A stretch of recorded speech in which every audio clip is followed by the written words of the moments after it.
Assalamualaikum warahmatullahi wabarakatuh.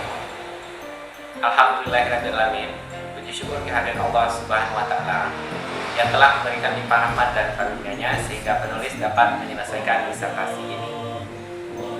Pada kesempatan ini, penulis ingin mengucapkan terima kasih kepada Komisi Promotor dan tim pembahas, Profesor Dr. Lufri MS, Dr. Khairani MPD, Profesor Yeni Rozamila MID PhD, Profesor Dr. Atma Zaki MPD, Profesor Dr. Ahmad Fauzan MPD MSc, Profesor Dr. Elizar MPD, Profesor Dr. Andi Suhani SPD MSI, dan Dr. Farida F MPD MT. Pada kesempatan ini, saya akan mempresentasikan bagian dari disertasi saya yang berjudul Pengembangan model Plating Pair Share untuk meningkatkan keterampilan pemecahan masalah siswa dalam pembelajaran IPA di sekolah dasar. Pendidikan merupakan usaha sadar dan terencana untuk peningkatan kualitas taraf kehidupan. Nah, pendidikan dan pembelajaran merupakan satu kesatuan. Pembelajaran adalah proses di mana nanti dalam pembelajaran tersebut terdapat capaian atau target yang akan diraih oleh siswa. Nah, capaian sesuai dengan teori konstruktivis, bagaimana mengarahkan siswa untuk dapat mengkonstruksi pengetahuannya sendiri serta dapat meningkatkan keterampilan berpikir. Hal ini sesuai dengan Permendiknas nomor 20 tahun 2016 dalam bab 2, khususnya untuk capaian lulusan pada pendidikan di sekolah dasar. Nah, dalam capaian pendidikan tersebut ada beberapa keterampilan yang akan dinilai. Salah satunya adalah keterampilan pemecahan masalah, di samping ada keterampilan yang kita kenal dengan istilah 4C. Kreatif, kolaboratif, critical thinking, dan problem solving, dan collaboration. Nah, keterampilan pemecahan masalah merupakan salah satu bagian keterampilan penting. Hal ini sudah diteliti oleh Anelka pada tahun 2018 yang menyatakan bahwasanya problem solving atau keterampilan pemecahan masalah merupakan salah satu top skill pada tahun 2020. Dan juga keterampilan pemecahan masalah ini merupakan bagian dari 4C dalam pendidikan di era revolusi industri 4.0.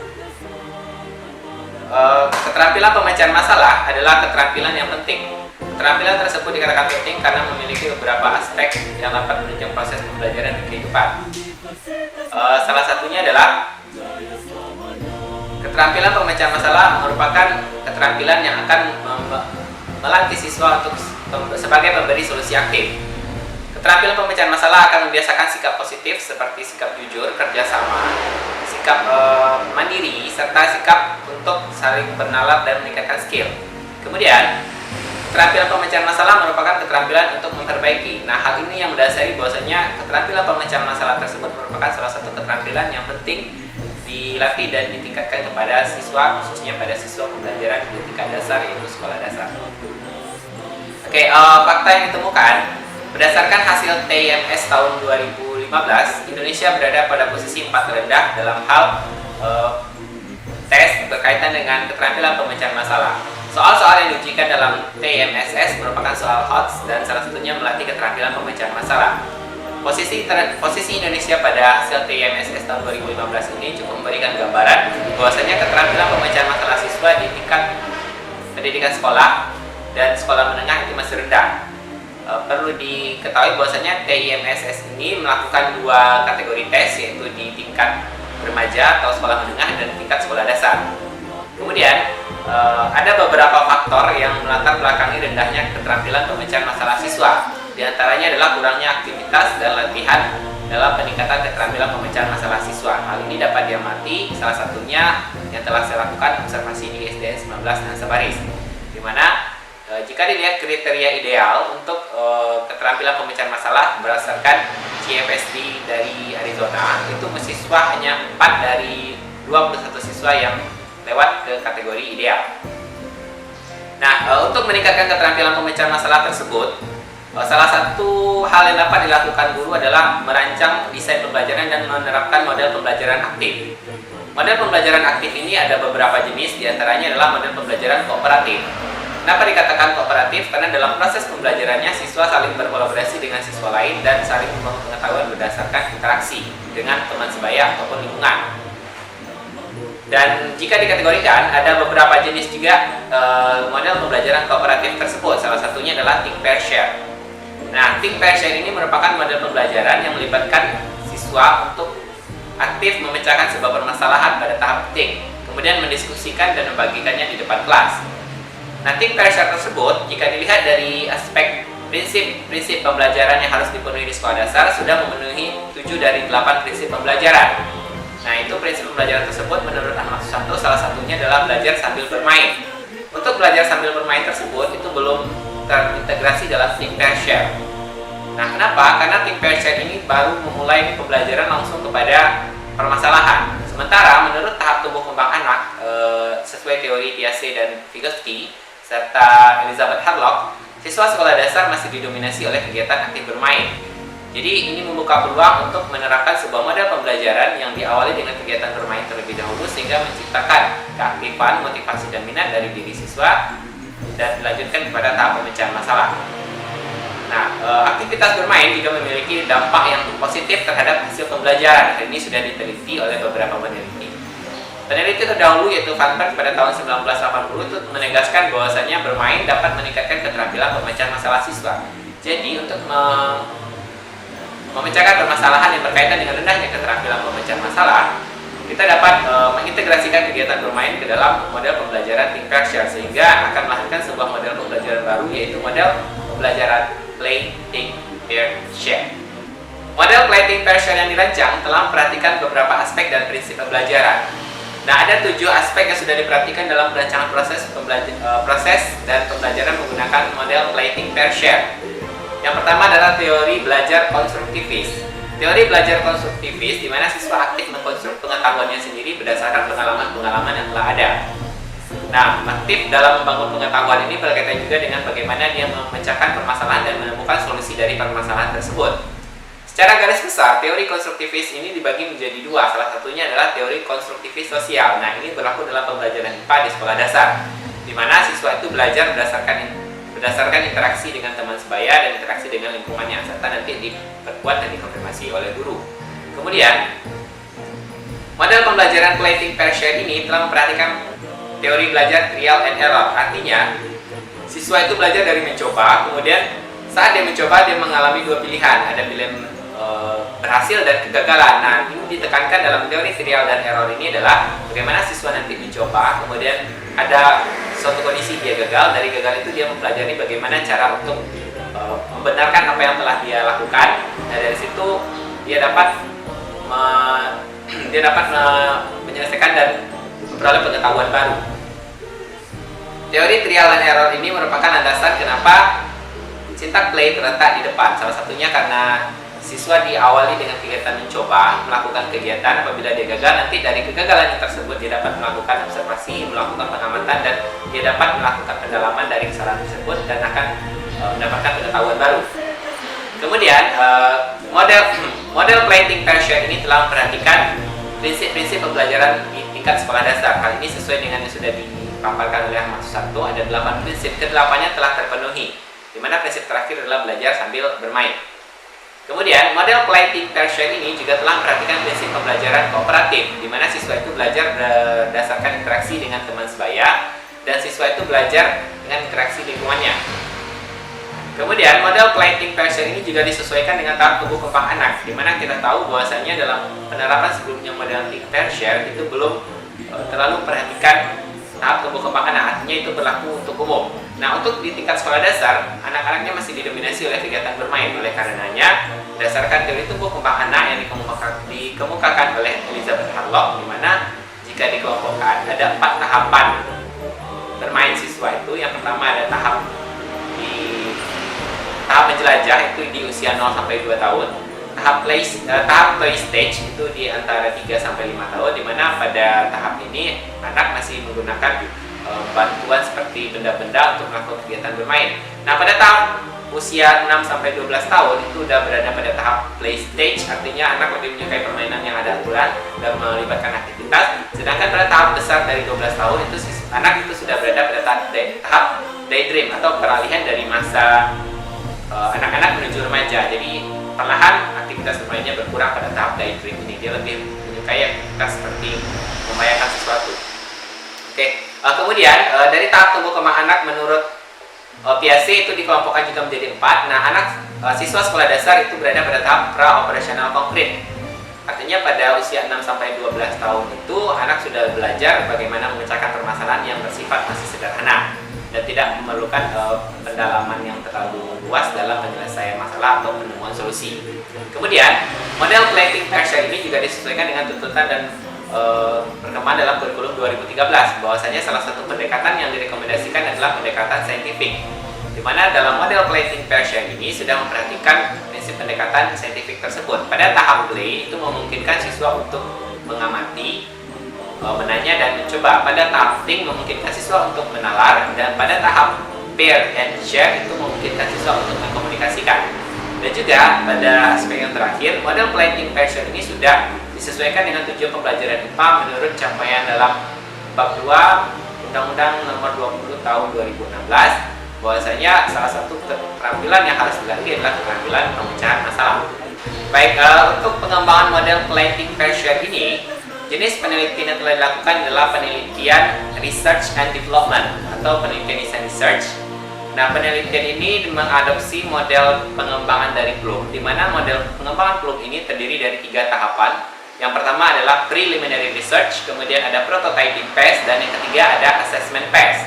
Untuk preliminary research itu fokus kepada analisis kebutuhan, baik dari kebutuhan guru, kebutuhan siswa, dan dilakukan analisis kurikulum serta studi literatur.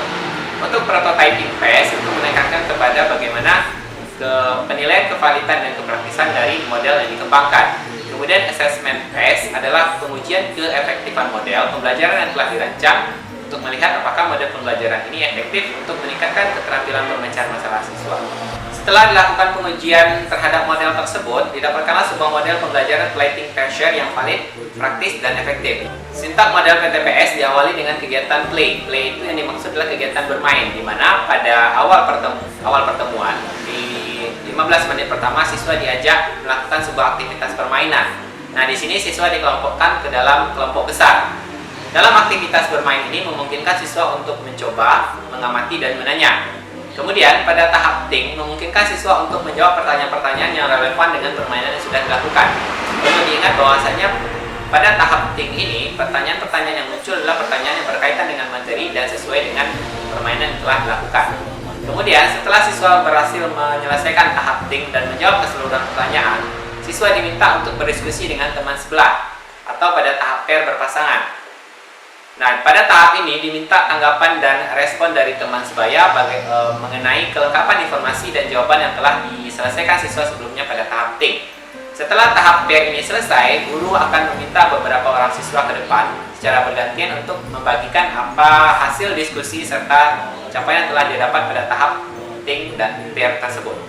Berikut akan disajikan salah satu sampel penerapan model plating pressure pada pembelajaran di kelas 6. Nah, di sini dipilih pada tema 5 yaitu wirausaha, subtema 1. Di sini ada melibatkan pada subtema 1. Di situ ada keterkaitan antara materi IPA dan IPS, di mana materi IPS-nya berkaitan dengan ASEAN, materi IPA-nya berkaitan dengan magnet. Nah, cara kita untuk mengimplementasikannya sebagai berikut. Pertama, siswa diminta bergabung kepada kelompok besar. Nah, setelah siswa bergabung kepada kelompok besar, masing-masing siswa diminta untuk mengamati alat dan bahan yang ada di atas meja. Kemudian, guru akan menjelaskan aturan permainan. Nah, dalam permainan ini, fokus kita adalah bagaimana siswa paham tentang materi IPS dan bagaimana juga terintegrasi dengan materi IPA atau secara tematik terpadu dengan IPA dan IPS. Nah, fokus materi IPS adalah ASEAN, sedangkan IPA adalah magnet. Jadi, nanti dalam pembelajaran, guru akan menggunakan beberapa alat, salah satunya ini. Nah, bahan yang digunakan adalah stiker. Stiker itu terdiri dari beberapa gambar atau logo dari bendera negara. Nah, kemudian stiker ini akan dipasang kepada beberapa paku. Stiker tersebut akan ditempelkan kepada paku. Kemudian paku yang sudah ditempelkan stiker itu akan dimasukkan ke dalam wadah bening berisi air. Nah, kemudian guru menginstruksikan kepada setiap kelompok untuk mengeluarkan bendera-bendera yang sesuai dengan negara pendiri ASEAN. Dan perlu catatan bahwasanya bendera yang akan dikeluarkan tersebut tidak boleh menggunakan tangan, jadi hanya boleh menggunakan alat dan bahan yang ada di atas meja. Nah, masing-masing di atas meja itu sudah tersedia kit sains IPA lengkap. nanti dipersilakan siswa mempergunakan alat dan bahan apa saja yang ada dalam kit tersebut untuk mengeluarkan 5 bendera negara-negara pendiri ASEAN. Nah, tentunya siswa akan berpikir bagaimana cara mengeluarkan. Biasanya kalau untuk mengeluarkan paku dia langsung menggunakan tangan dan dalam air tersebut. Dan itu tidak diperbolehkan sehingga diminta untuk mencarikan alternatif solusi lain untuk memecahkan permainan tersebut. Nah, siswa yang berhasil biasanya akan menggunakan magnet untuk mengeluarkan paku tersebut. Dan kemudian dicek apakah warna bendera yang disesuaikan sesuai dengan negara pendiri ASEAN. Nah, setelah tahap bermain selesai, guru akan mengumumkan kelompok pemenang dan memberikan hadiah kepada kelompok pemenang serta memotivasi kelompok yang belum menjadi pemenang untuk lebih aktif lagi pada pembelajaran berikutnya. Kemudian, guru akan mengambil dokumentasi dari kelompok pemenang dan akan menempelkannya pada majalah dinding. Selanjutnya, tahap yang akan dilakukan adalah ting, di mana nanti dibagikan lembar kerja. Siswa diminta untuk menyelesaikan soal-soal di mana soal-soalnya itu berkaitan dengan permainan yang telah dilakukan. Sebagai contoh, dalam pertanyaannya itu berkaitan dengan apa saja alat yang digunakan untuk memenangkan permainan. Kemudian juga berkaitan dengan pertanyaan-pertanyaan ASEAN seperti negara apa saja yang tergabung sebagai pendiri ASEAN, kemudian apa saja bentuk kerjasama negara ASEAN, dan siapa-siapa saja nama tokoh yang mendirikan ASEAN, serta bagaimana sifat-sifat magnet juga ditanyakan pada tahap ting. Setelah tahap ting selesai, guru meminta siswa untuk saling berdiskusi dengan teman sebelah atau pada tahap pair. Nah, di sini jika jumlah siswa itu ganjil, guru dapat memberikan suatu kelonggaran di mana ada satu kelompok yang terdiri dari 3 orang siswa dan ketiga-tiganya nanti saling bertukar lembar jawaban atau informasi. Nah, setelah tahap ting ini selesai, masing-masing siswa sudah mendapatkan masukan dan tambahan informasi dari teman. Kemudian guru memilih beberapa orang siswa secara bergantian untuk mengkomunikasikan apa yang sudah didiskusikan pada tahap ting dan pair. Nah, hasil diskusi inilah nanti yang akan memperkuat dan memperdalam pengetahuan siswa mengenai materi yang telah dipelajari. Oke, itu sekilas mengenai penerapan model plating pressure pada materi IPA di kelas 5, di kelas 6 yang tergabung dalam tema 5 wirausaha. Yang fokus tadi saya ambil subtema 1 berkaitan dengan materi IPA dan IPS, ASEAN dan magnet. Oke, setelah dilakukan penelitian dalam pengembangan dan uji coba model plating pressure, penulis dapat menyimpulkan bahwasanya ada beberapa kelebihan model plating pressure. Di antaranya adalah model plating pressure ini telah dikembangkan sesuai dengan tahap tumbuh kembang siswa. Jadi tidak mengabaikan prinsip pembelajaran di sekolah dasar. Kemudian, penggunaan model PTPS ini dapat meningkatkan keterampilan pemecahan masalah siswa. Ini sudah dilihat pada tahap pengujian keefektifan model dalam assessment test. Kemudian, model PTPS dapat membuat siswa aktif terlibat dalam proses pembelajaran, serta adanya aktivitas bermain dapat meningkatkan minat dan motivasi belajar siswa. Keterbatasan penelitian. Nah, dalam penelitian yang dilakukan ada beberapa keterbatasan penelitian. Salah satunya adalah materi uji coba hanya terbatas pada satu tema dan dilaksanakan selama 8 kali pertemuan. Dan itu dikombinasikan dengan pembelajaran IPA, ada IPS dan Bahasa Indonesia. Untuk aspek praktikalitas, hanya dilihat dari aspek pengguna, yaitu guru dan siswa, dan belum diminta tanggapan kepada ahli. Kesimpulan dari penelitian ini adalah model plating pressure yang telah dikembangkan dan diuji coba telah dikategorikan valid, praktis, dan efektif untuk meningkatkan keterampilan pemecahan masalah siswa. Model PTPS yang dikembangkan dapat meningkatkan keterampilan pemecahan masalah siswa, kemudian juga dapat meningkatkan aspek pengetahuan siswa, serta dapat meningkatkan karakter gotong royong siswa. Kemudian, beberapa saran yang perlu dijadikan catatan untuk para peneliti dan pengambil kebijakan, diantaranya dengan adanya model plating pressure ini dapat menjadi salah satu model pembelajaran alternatif yang dapat dipilih guru untuk meningkatkan keterampilan pemecahan masalah siswa. Kemudian, untuk peneliti lain dapat mengembangkan bahan ajar sesuai dengan sintak dan prinsip model pembelajaran plating pressure ini pada materi lain. Dan itu tidak terbatas pada materi IPA saja, dapat dikembangkan pada materi matematik ataupun materi lain seperti PKN, bahasa, atau IPS. Sekian hasil presentasi dari bagian disertasi saya. Saya mohon maaf jika ada kesalahan. Akhir kata, Assalamualaikum warahmatullahi wabarakatuh.